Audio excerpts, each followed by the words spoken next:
Cheers, everybody. I always like it. What? Leon's getting larger. It does look like that. Why does it look so... That's your phone. It is my phone. Oh, I know. I can't suck it in, man. How was that? Free. Answer it. It was a text message. Cheers, everybody. Welcome to another episode of Bourbon and Booze, and we're going to try to change things up a little bit. I ate too much. I can't suck it in. I can't make it. We're going to change things up a little bit for this episode. It is Thursday. It's Whiskey Day, and as you can see, we are going to do a lineup, which we have never done that I can recall. Of course we have. Not on the camera. Yes, we have. We have? Repeatedly. Of course you don't remember. We did a lineup on top of like five other episodes in that day. I don't remember that. So we're going to do a lineup of tin cups. The new 14er or 14-year-old tin cup just came out, and I was lucky enough to pick some up. In fact, I was at a liquor store in Colorado and went in, was looking for stuff, found this, picked the two they had on the shelf up, and was carrying it around, started talking to the guy that owns it, and he was excited about showing me this stuff, and he comes up to this open spot in the shelf, and he goes, I don't know what was there. And I'm like, I think it was your tin cup 14. He goes, yeah, I just put that out like 3 minutes ago, and somebody's already snagged it. And I'm like, yeah, it was me. And he goes, oh, okay. Did see it quite a bit, and I guess it's here in Texas because I've seen some people show it. I just haven't seen it here in the... It's harder to find. Yeah, I haven't seen it here in the Dallas-Fort Worth area, but I'm sure it's here. We live kind of in a void of liquor stores in the South Metroplex. It's in the North Metroplex where all the top-notch good stuff is. So, which is like an hour away. So what we have here is the original tin cup, the rye, the 10-year, and now the 14er. And I believe we've done all three of these. We have done all three of these. This one's not open yet. This one's I just opened last night. Because this one's not open because we found a killer deal in a local liquor store. And we told everyone to go. Yeah. Go get it now. It's like $19 a piece. It's essentially 2 for 1. Yeah. So let's go ahead and do this. We're going to start with, let's do the rye first. So we can try the regular, the 10, and the 14er together. And we like the rye, but the rye is a little more difficult to find here that I've seen. It does seem like there's one more out there, but it's not on their webpage. It just seems like there was a foolproof, possibly. I don't remember. Yeah.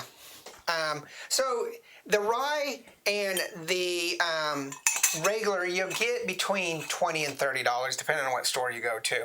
Sometimes they can be a little bit more. Yeah, I think I've seen it around $25. Yeah, but depending, it can be. This one was we got this for $19. No, 15. Basically $15 each. Yeah, it was nice price. Yeah, it was essentially 2 for 1. So I got 2, he got 2. We told someone else, they went and got 2. So the rye. By the way, this is all. It's a Colorado. It smells like apples. Company, but it's MGP. It's sourced from MGP. I don't think it actually says MGP. It says Indiana. Product of USA. I'm pretty sure it says Indiana on it, and not MGP. Can never read this stuff. Distilled in Indiana. Yeah. So normally you're going to assume, and probably correctly, that if it says Indiana, distilled in Indiana without any type of name, it's MGP, which is the old Seagram's plant. Which is a lot of places. Yeah, it's a lot of great whiskey, yeah. Age it in their own barrels, in their own climates, and do different finishes and casks and such, and blends too, right? Yeah. Now, Cody really likes tin cup. He has a little mini bottle he got of this, but it's because of the cups, and they're great for traveling. And the bottle shape. I love this shape of bottle. It's just cool. Yeah. And the small 350 of the tin cup. It's like a little flask. It's adorable. Thing. It's almost like a flask. Unfortunately, it's a little too bulky to be as a comfortable flask, but definitely a great travel one. If you have a travel bar of minis, that's a great addition. Because it still comes with the cup. I will say offhand that the rye is a bit spicy. Smells like appley to me. Mm-hmm. It's a little bit spicy. Now this bottle has been... Good spicy though. Has been basically like this for... Yeah. Oh, still really good though. Quite a while, so it's really good. There's a tremendous amount of debate, and my friend Randy at Bourbon Real Talk is doing this grand experiment where he's taken all sorts of bottles, full bottles, whatever, and he did, over the course of like 3 years, place them in sunlight, temperatures, darkness, half full, little bit, all sorts of stuff, and sent it out to a bunch of people, major distillers, to do double blind samples of and try to figure it out and to get the results. And he's tallying those results, and his own results are quite surprising. But this has been open for about a year, and it's probably been this low for about 6 months. It's at least been halfway because we liked it. And yeah. So when we first got it, we had quite a bit of it pretty quickly. So I'm not sure, basically, if compared to a new bottle, what it would be like. We did drink it down to half very quickly, and then we stopped because it was much harder to see on the shelves, and we haven't gotten a replacement. But it's a really good rye. It's a good rye. We gave it a 3.5 in episode 329. You can't even read your own handwriting. Yeah, somewhere about there. What is this, hieroglyphs? And the date was late Cuneiform?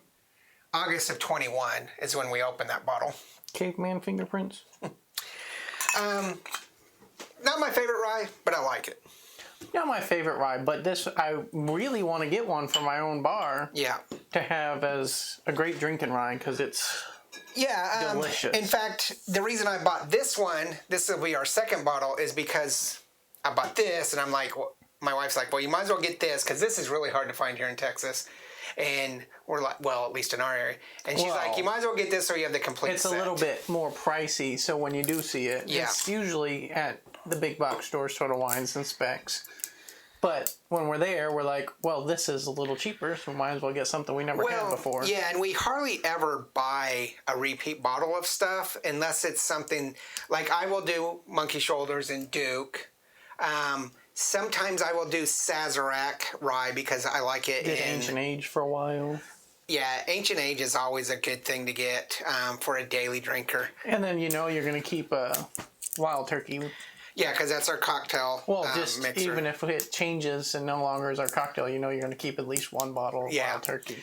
But otherwise, we tend to buy. I'm having a heck of a time. New stuff. Yeah, that's why I haven't gotten a rye when I have seen it, because I either don't have the money or want to spend it on a new thing.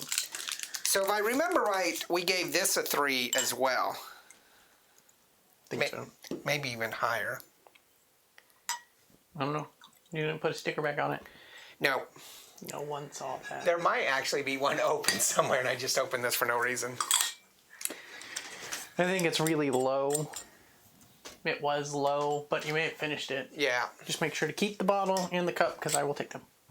Well, I'll probably keep the cups, start a set. Yeah, but you can also put mixers in this. Yeah. You're making up a bottle of Old Fashioned. Mm-hmm. Anything. Okay, so this one, mellow tones. Yeah, it's very smooth. Light, sweet. More fruity. But a sweet fruity. Yeah, sweet fruity. A little bit of kind of a menthol vanilla too. Yeah, and not a dark fruit. No, it's and like this very is no just dark being tones. touted as a whiskey and not as a bourbon, but it's just kind of got that bourbon-esque aroma to it.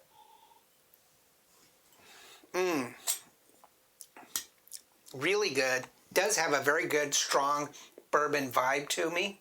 Yeah, but very, very light. Yeah, very light. It's a great I think it's 40... whiskey to me. I think it's 86 proof, right? 84 proof. And the rye was... There's no label on the rye. Oh, 90 proof. These lineup is also one of those dangerous bottles because they're all so good and drinkable. Yeah, they may not be, necessarily top shelf, Right. but that's also not necessarily a bad thing. Now, the 10-year, I believe... But they're a little dangerous because you might be like, well, my desk is upstairs and I just want to have a That's why I don't have stairs in my house. drink. And I don't want to keep going up and down the stairs because that's defeating the point of me drinking whiskey. And so you take it up there and you're like, well, I have the cup here. Oh, the bottle's gone. Now, the 10-year is also 84, same proof, and definitely a different color. It's darker color to me. Very darker. And all the darker tones, from what I remember, come out. No? Little bit of a richer aroma, richer, fruity. I'm getting that mintiness that you get with Jack Daniels. Oh, okay. A little bit more fruitier, richer, oakier. Maybe it's the oakiness. Oakier. Or char. Yeah. It's probably the char.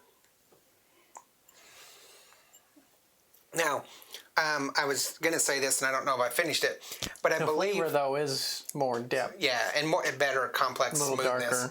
Darker. I believe we gave this a 3.5 or a 4. I almost think we gave it a 4. The first one was Alex's, so it's at her house. I like the 10-year over the regular. I like the 10-year over the regular, It's really complex and cool. I think it's a given for this because it's a 10-year that is good. And it's the same proof as the regular, but I think the flavor, the aroma is a little bit more oakier, but the flavor is just much more in depth. To me, it's the same flavor, it's just richer. It's what you would kind of expect. I know I've opened that. I'm pretty sure I've opened that. I opened mine, but it was hard.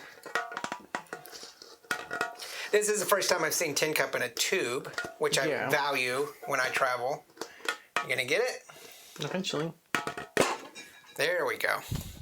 It's like almost sealed in there, which it may be.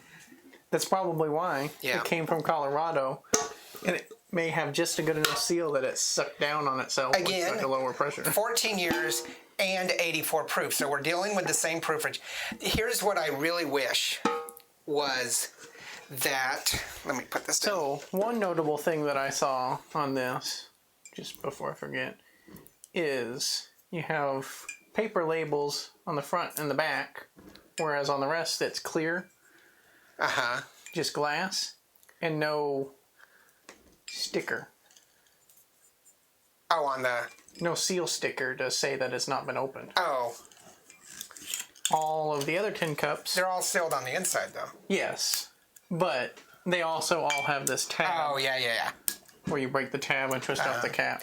I really wish that there was some thought, and I don't know if this was something they didn't think about, or... And of course a brass cup, which is cool. Yeah. It's not real brass, it's just brass plated. Whether they didn't think about this, or didn't care enough, or maybe it is now, but our bottle's old enough, is that the rye is the silver cup. Should have been green.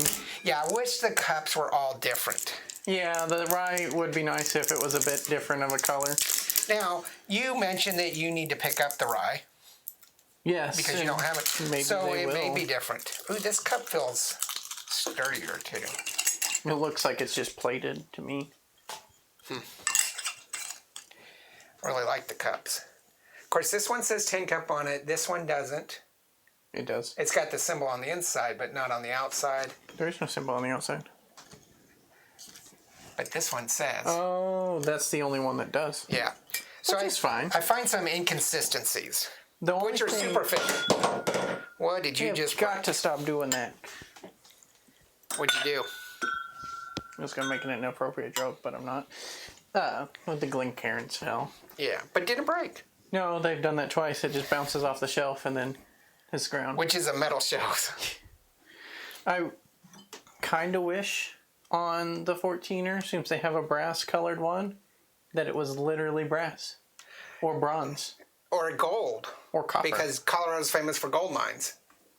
Well, it's copper colored, brass colored, if it was actually that. Okay. Instead of just plated on the same cups, because they're the same cup. Which is fine. It cuts down on cost. It just would be cool. So we also noticed another Colorado whiskey. That's truly a Colorado whiskey. It's a single malt. Does the cups. Yeah. And they're different colors too, right? Yeah. Some of them are different colors and things, which, I mean, they should be. I think it would be awesome if every single different style, expression, and such had a different colored plated. Plated's fine. It cuts down on cost. You can just mass order the same cups and then just plate them. It's much cheaper. But it would be cool to have a copper cup, just saying. So the 10 and the 14 are very similar in aroma. The 14 just smells... The 14 smells more bourbony. Yeah, a little bit more menthol, minty. A little bit more dark cherry. Like a harsher bourbon. And some oakiness to it. But yeah. Even though it's not a bourbon. Getting a little alcohol on that 10-year that I'm not on the 14. It's interesting. I find the 14 to be very woody. Yeah. Yeah, it's overly woody. Not overly, it's very woody. Woody is the prominent flavor for the 14er. So the problem with Colorado... Still a little sweet. It's better than the first time I tried it, so maybe it's the fact that it's not the first thing I've tried today. The fact that this place doesn't have a distillery or even a venue in Denver or in Colorado tells me that it's location. Location. It's all done in Indiana. I am probably wrong because it says distilled in but doesn't say bottled in. Ooh, this one's in writing, so maybe we can catch up. Just says distilled in Indiana. And so my question now is, Denver's kind of like, in Texas, you can age stuff rather quickly because of the heat. Denver is a super dry state, or Colorado's a super dry state, and it gets the extremes of really cold to really hot, but it's still super dry. Even in the winter, when you have all that snow, it's a dry state.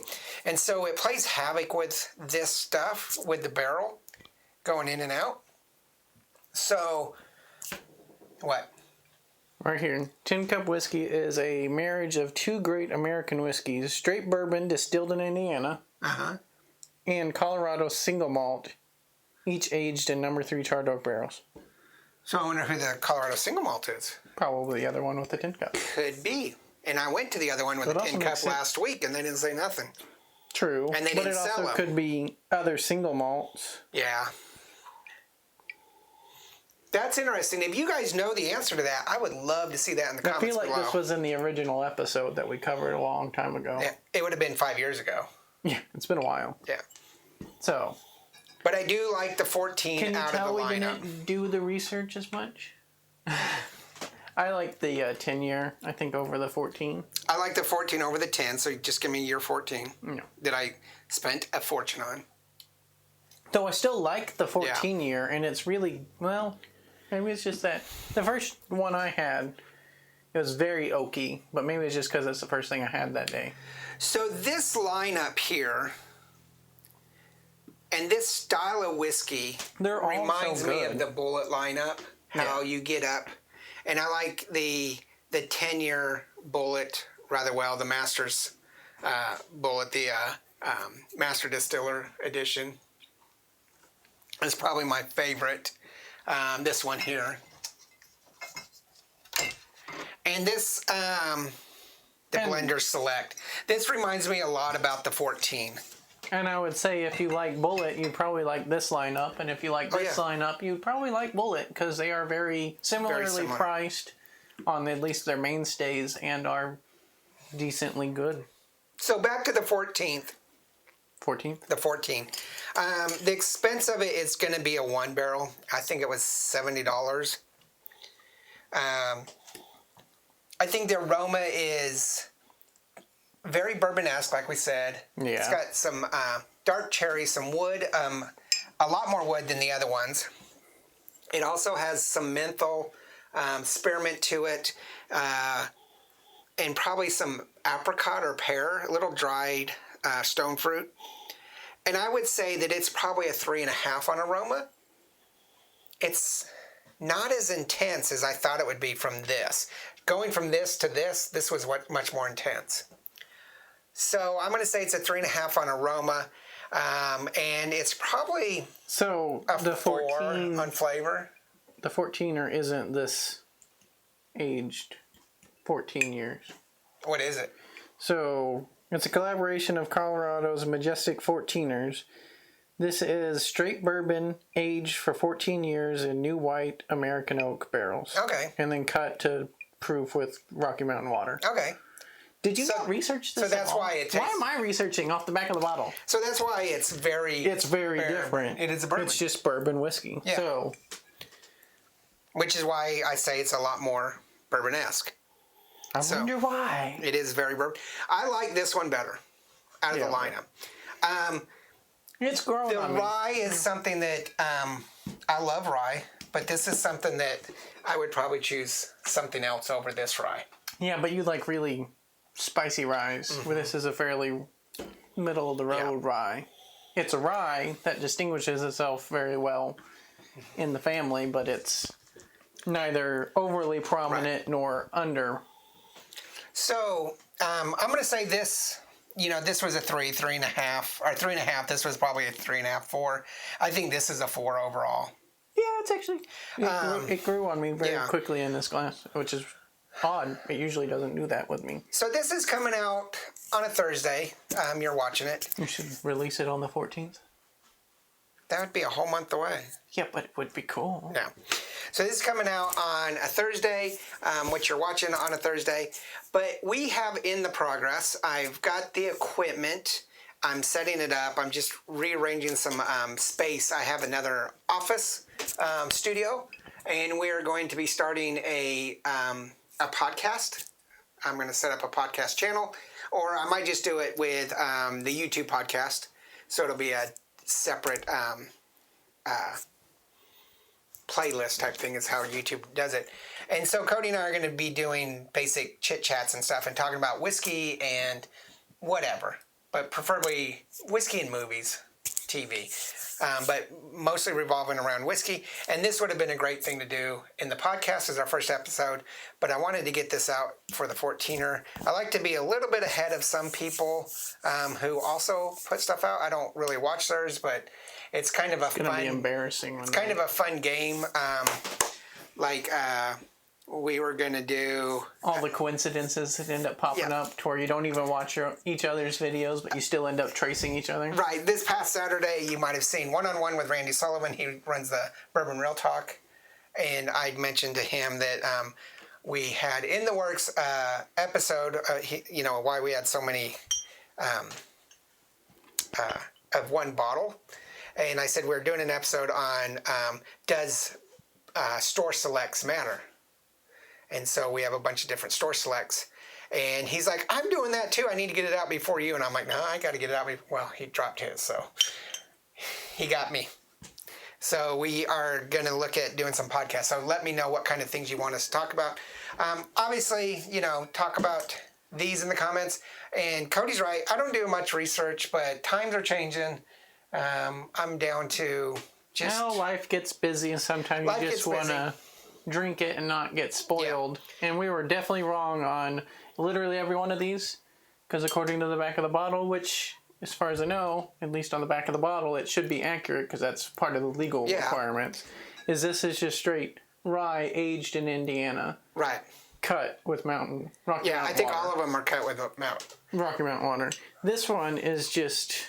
It doesn't have product of Indiana, but that could be because it's not solely Indiana, because it's aged. But it's blended. It's blended with Colorado, so maybe that allows them to not put product of Indiana on it. This one is just product of Indiana. It doesn't have a single malt staying on the back, so it's not 10 years of this. Actually, I do think it is 10 years. From what I understand. Maybe not solely. Yeah, from what I understand, this is their first aged experience. Let's look at this one.